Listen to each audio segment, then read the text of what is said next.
We begin with Stephen King. He is a national treasurer of terror. Since the publication of his first book, Carrie, in 1974, Stephen King has written 27 novels that have sold 150 million copies worldwide and made him very rich. His work, including The Shining and Misery, has been adapted into 24 feature films and 6 television productions. His latest book, Nightmares and Dreamscapes, is a retrospective of King's phenomenal career, including many hard-to-find stories and several that are being published for the first time. We're very pleased to have him with us this time. Welcome.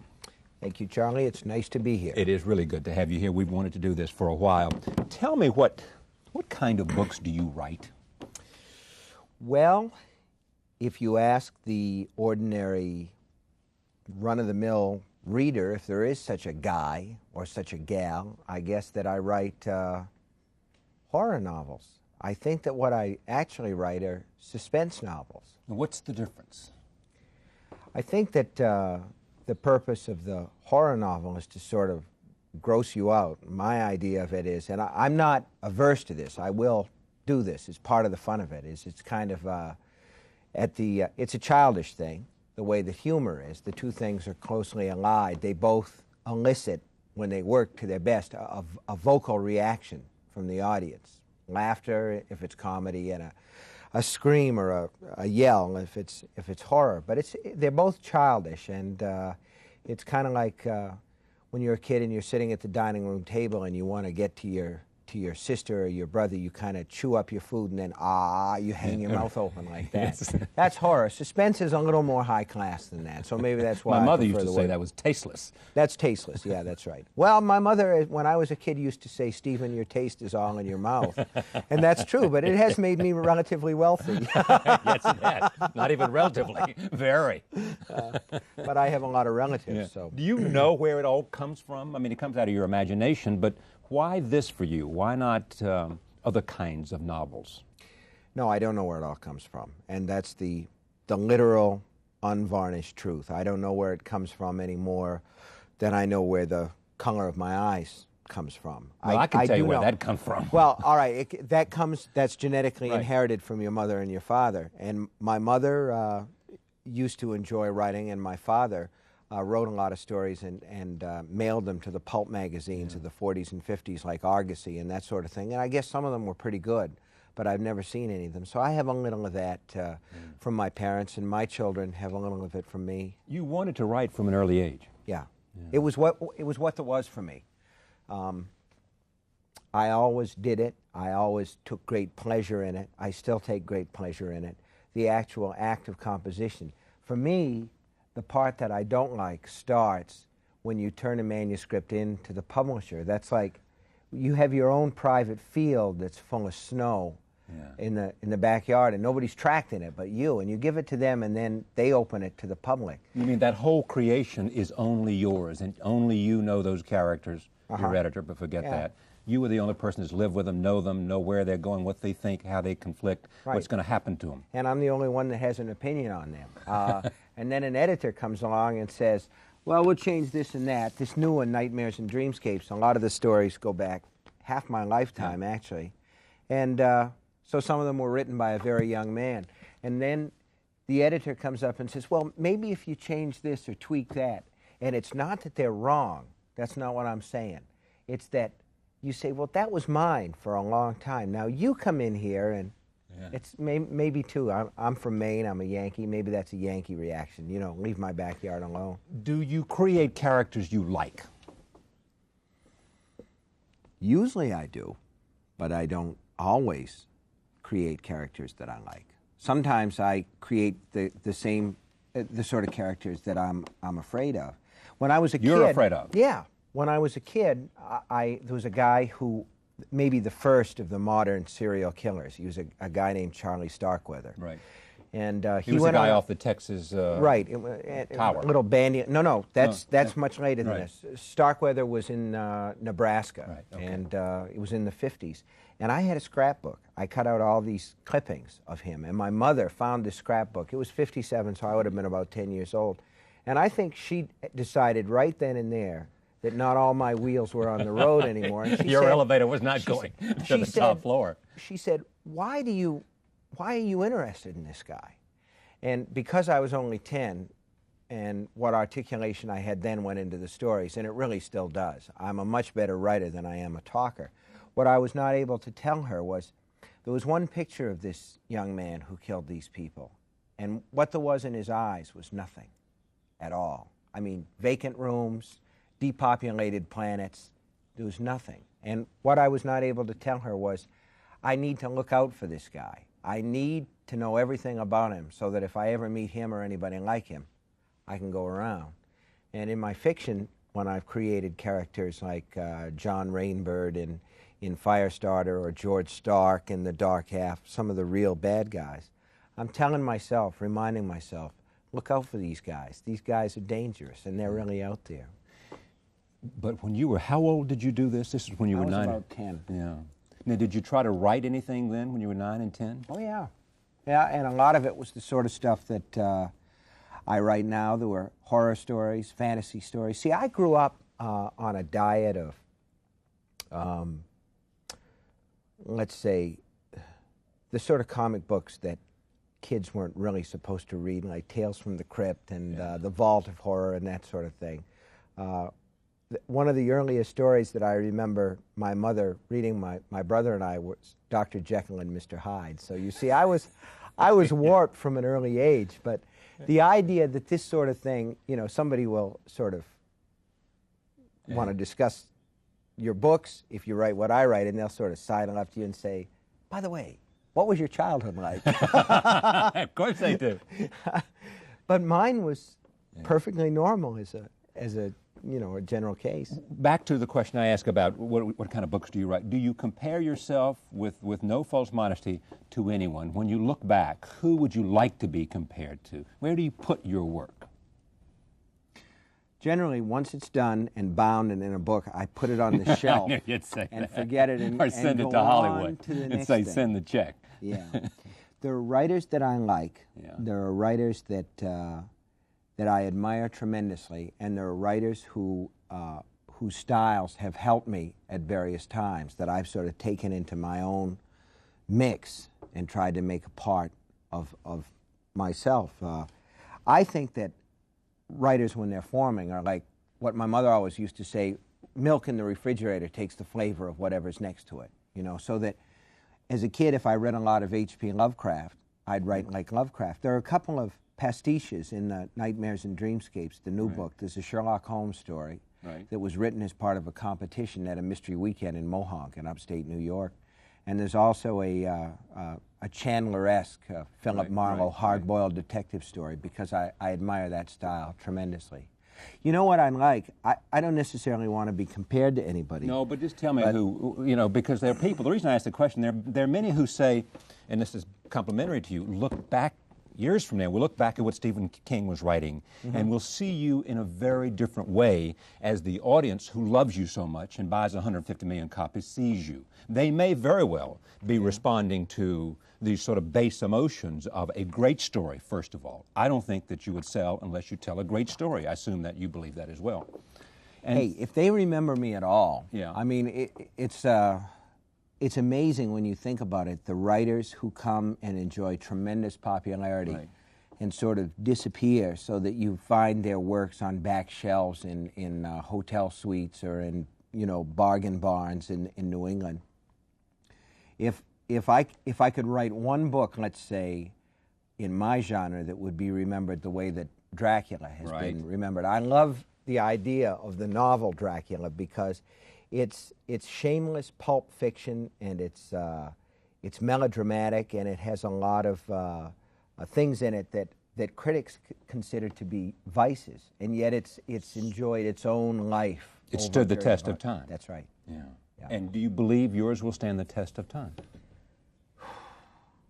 Boy, I'd like to think so, and I think some of it has a chance because horror fiction, as a general rule, lives its own guerrilla life, so that sometimes it's the kind of thing where one kid will tell another, have you read this?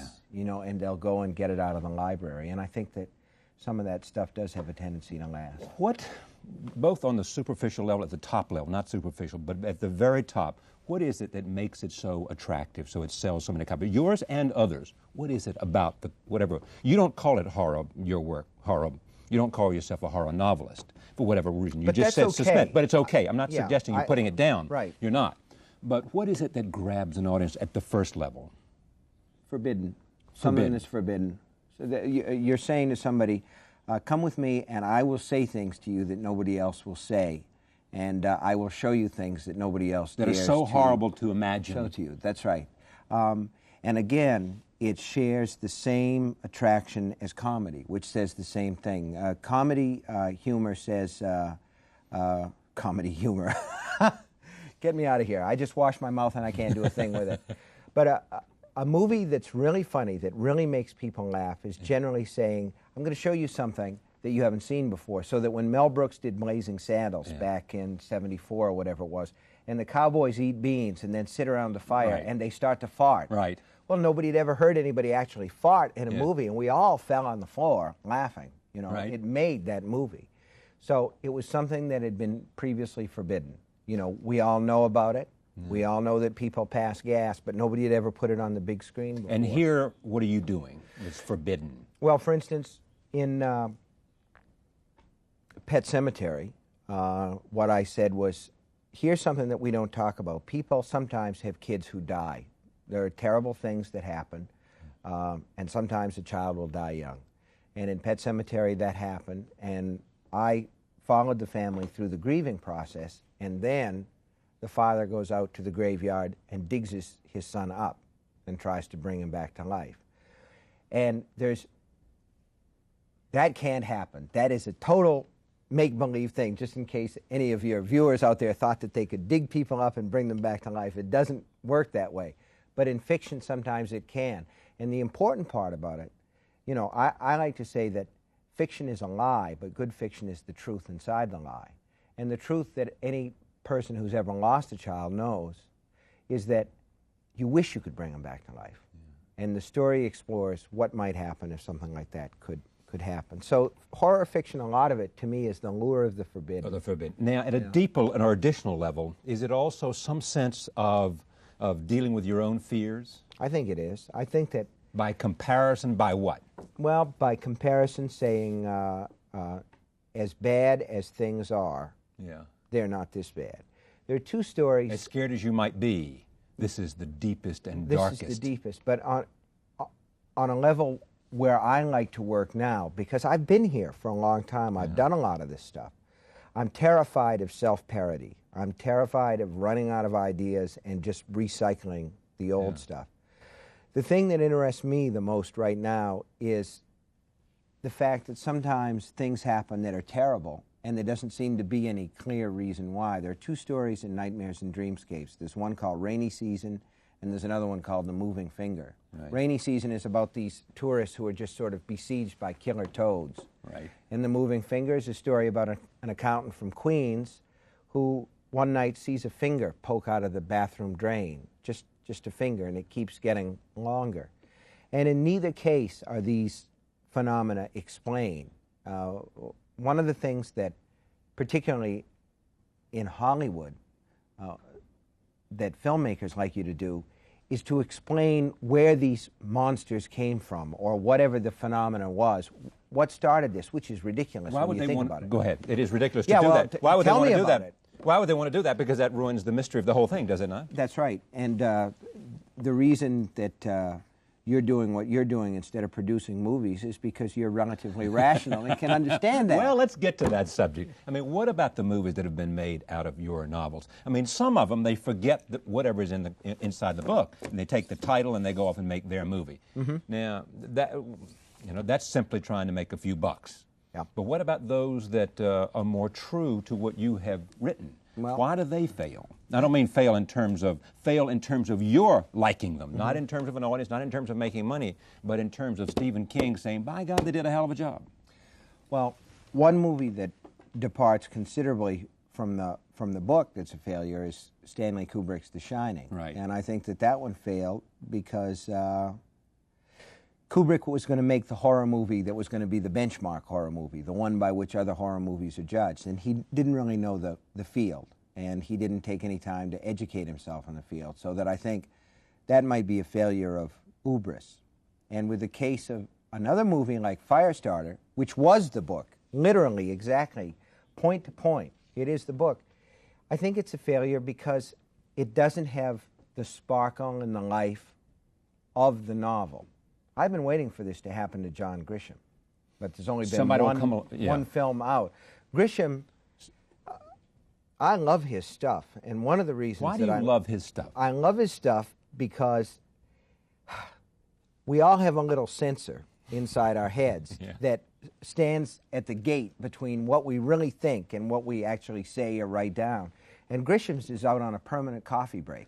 Whatever comes into that guy's mind, boom, it's on the page. Yeah. And that's what makes him really work. He's really alive, and the books are really alive. They may be a little bit unbelievable in places, and they may be a little bit rough-edged in terms of style. But The Firm worked really well. As a movie? As a movie. But the first movie ever made from one of my books, Carrie, also really worked well.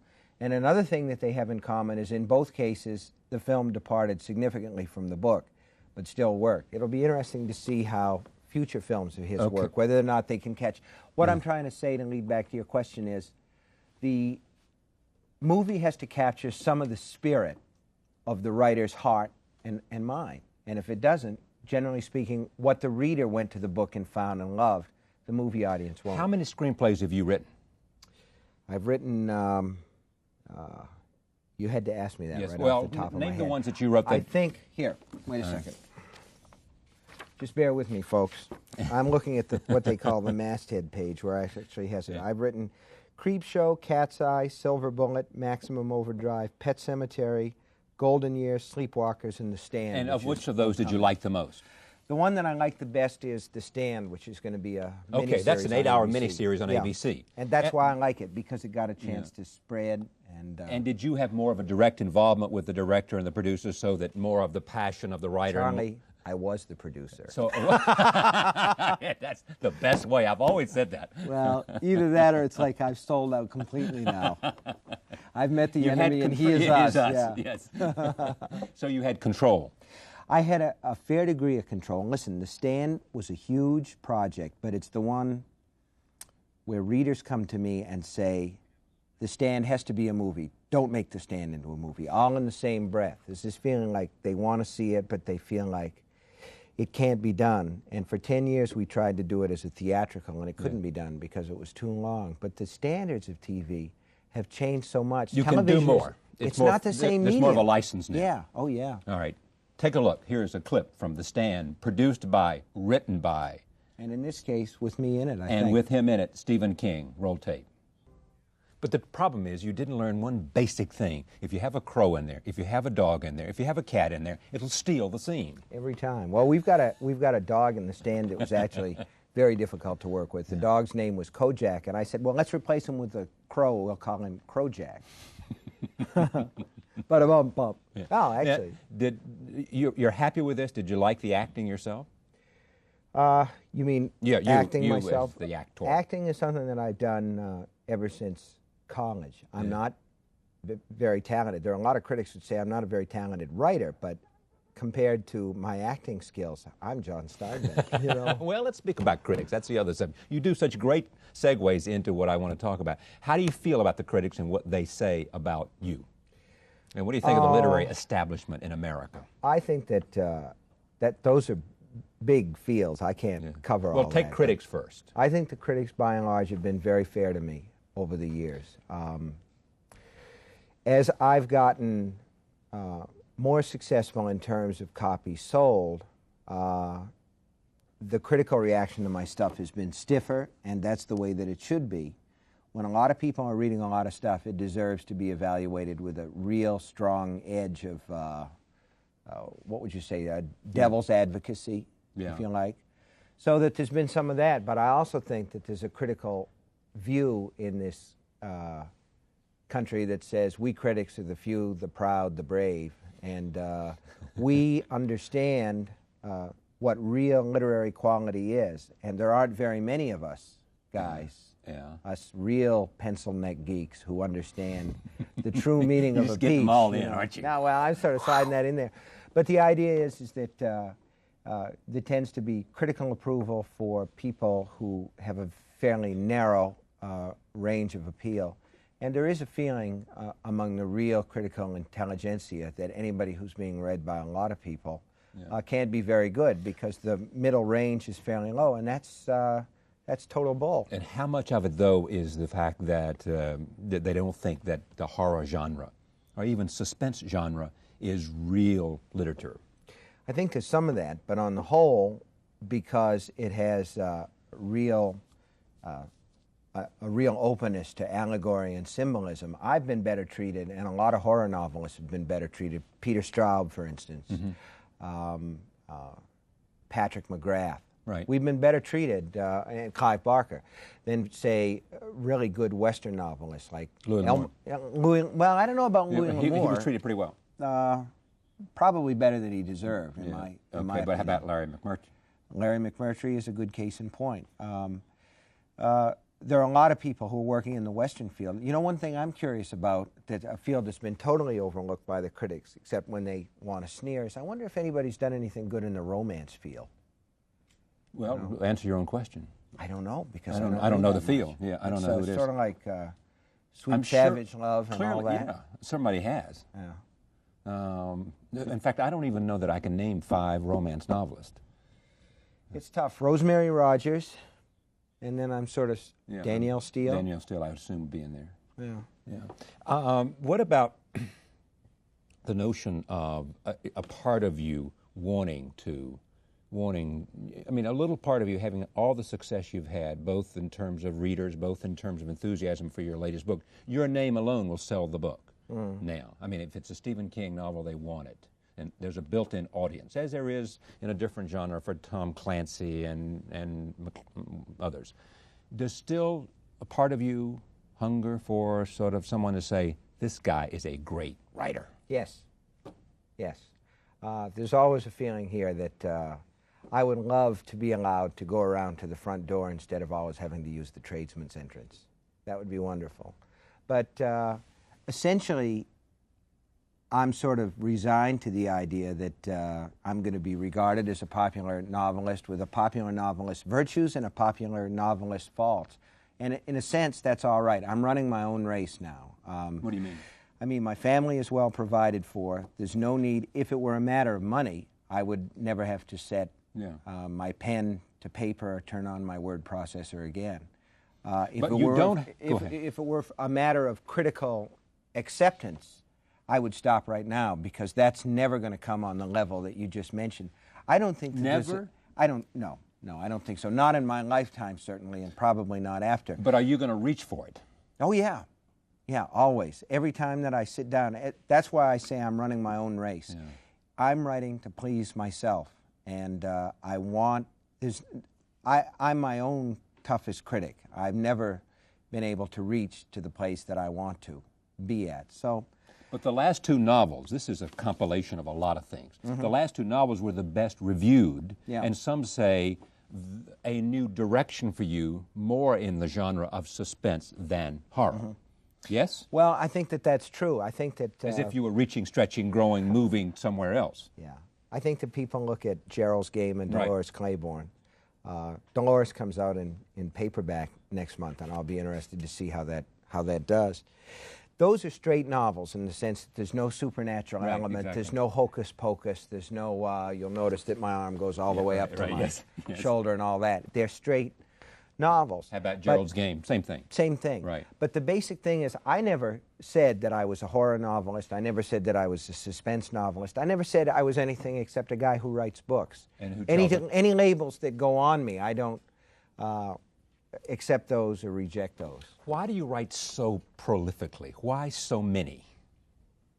I mean, are those stories in there that have to get out, or is it... Yeah, I think that they do, but I also think that some of it has to do with simply being fairly facile with words. That is to say, there's this story, I don't know if it's apocryphal or not, about James Joyce. Friend comes in, and Joyce has got his hands up on his head like this, and he's, oh, God. And the guy says, James, what's the matter? Did you have a bad day? How many words did you write? And Joyce goes, I wrote 7 words today. The guy says, that's not bad for you, James. He says, but I don't know what order they go in. And I've never been, I've never been that kind of a writer. I've always known what order they go in. And I think that sometimes that very facility has caused me problems with the critics, so that I am to popular novelists sort of what Algernon Swinburne was to poets. But the notion is you're just turning them out. You're just spinning them out. And that's, in fact, And that's it's almost not the case. And what? In fact, that's not the case. Is it hard? Yeah, it's hard. And it gets harder. It doesn't get any easier at all. There's no formula. There is no magic elixir that works for you. No, you get an idea, you play with the idea, you get to the point where you say, well, I'm certainly not going to try to write that. That would be much too difficult, and I don't have the time anyway. And then you find yourself doing it anyway. And But once you get the idea set, and once you get the... Do you know where the ending is before you start writing? I usually think I do. But does it surprise you? Quite often, it will not end the way that I expected it to do at all. So it does usually surprise. Because But the that's good. characters- If that happens, it means that you've got an organic, living piece of work that you're dealing with there. It's alive, it's changing, it's evolving as it goes along. If it's just sort of on the page, I remember reading one time that Earl Stanley Gardner had all these notebooks, and he would pick and mix and match, like Etch-a-Sketch and... Yeah, right. Like I painting by thought, the numbers, so to yeah, speak? right. Yeah. And who would want to write that way? When you... Between what you finish and the editor, does the editor have much influence on your stuff, or is it pretty much now they look and say 150 million copies, Steve, looks pretty good to me? Stephen? Oh boy. If I had an editor who felt that way, I would get a new editor Because they immediately. really do help you. Yeah, and the thing is, there was a time in the 70s where, I'd read criticisms that would say, oh, Stephen King could publish his laundry list if he wanted to. And the horrible thing is probably now I could publish my laundry list. I don't know how many copies it would sell, but I could probably get Well, somebody a to lot, publish it. except the next time you published a book. Yeah, it would really hurt. Yes. So I want an editor that's fairly tough on me. I'm in the process of rewriting a book now, and I've got a manuscript that's covered with line edits. The editor's name is Chuck Verrill. He's very, very good, and at this stage in the manuscript, I could kill him. But what does he do for you? He Is it plot He development? won't Is it- let me be Stephen King. That's the most important thing. He won't let me be He treats you this as a big first novelist? inflatable, yeah, right. As somebody who has to answer for the things that they've done. He will not let me be a Macy's Thanksgiving Day parade float. Big inflated cartoon figure. I'm supposed to still fulfill the, he'll change plot developments and sometimes suggest that a lot of stuff should be switched around. The most valuable thing from my standpoint is he will cut what I've written because I have a tendency to write long. But you know you're doing it, so therefore it's not very painful. It always hurts. It always hurts. Your wife is a novelist. That's right. Do you show her chapter by chapter, or do you wait until you end it? Generally speaking, I will show her a book in progress in about 3 chunks.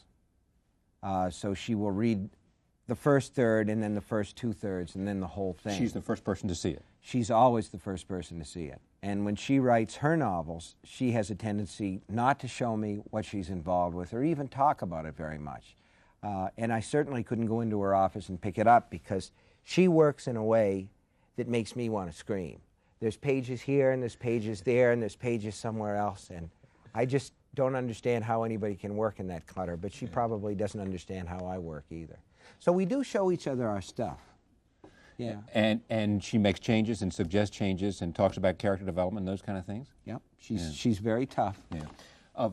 I saw, this was just amazing, a Harper magazine. I think Harper, maybe Atlantic, one of the two, and they won't be thrilled that I don't remember which one it was, a list of all the ways that you have killed people. You remember that? Yeah, I do. It was amazing. Yeah, I do. Yeah. But I've had a long career, and I've killed a lot of people, so... Yeah. Well, what's been the most, for you, the one that was the most delicious?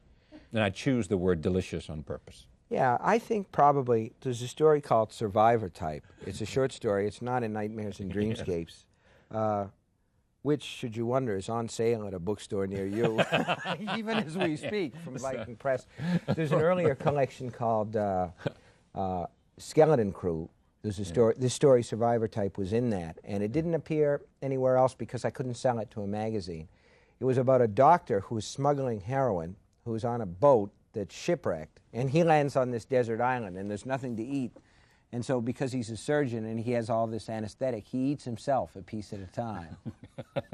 And I remember going to this retired doctor who lived next to us and saying, how much of a person could a person like cut off before they died of shock or trauma?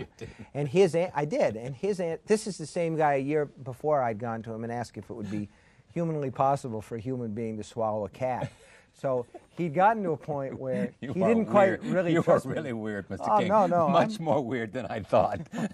Than you ever expected. I ever That's right. expected. So he told me a person with a strong survival instinct could actually remove quite a bit of this person. Recently we've had a couple of examples of that where people who have been trapped and have cut off limbs in order to get loose, otherwise they would have died. Yeah. I mean, that's exactly what you're talking about. Yeah. Well, this guy, this guy sort of eats what he cuts right. off. Although he did make a fire and cook some of it, so I guess it was all right. So, but that's the worst. Well, you said the tastiest. The tastiest, delicious, yeah, all right, delicious. What's the most heinous, the worst? Boy, you're putting me on the spot. Yeah. Like I Because say, you got to think of 150 there's been so different many. deaths. I think there was a guy in Firestarter. Well, I think, let me put it this way. In Nightmares and Dreamscapes, there are this couple that are eaten alive by carnivorous toads. So, will that work? Yes, I'll take that. Have you ever gone too far and said, no, I've gone over the line? Well, like I say, generally speaking, I will go ahead and write them anyway, because at this point I am sort of racing myself, and I'll tend to put them away. So that there are several times where I thought I had gone too far. I thought Pet Sematary was a step too far, and it was a tremendously popular book, which shows that it's almost impossible to gross out the American people. And at this point in my career, the British, the French, or the Germans either. But I continue to make try. it a paraphrase of that, I think. Yeah. I have a couple of ideas that are probably a little beyond the pale. Yeah. Right now. What's your worst fear? That one of my kids would die. That's the basis of Pet Sematary. I think the call in the middle of the night with a cop saying, brace yourself for some bad news. Yeah, that would be the most horrible. Yeah. Having done all that you've done to... Well, for me, I don't know about you, I'm a control freak. And for me... Some say. Well, when your kids grow up, they go out on their own, and you can't protect them or insure them from the whips and scorns of outrageous fortune. You simply have to let them go. And I understand that because I'm a relatively rational human being in spite of the guy who eats himself, you know, and the carnivorous toads. I'm a rational human being, but there's a part of me that just does not want to let go, that wishes that I could ensure their success. You can't bargain with God.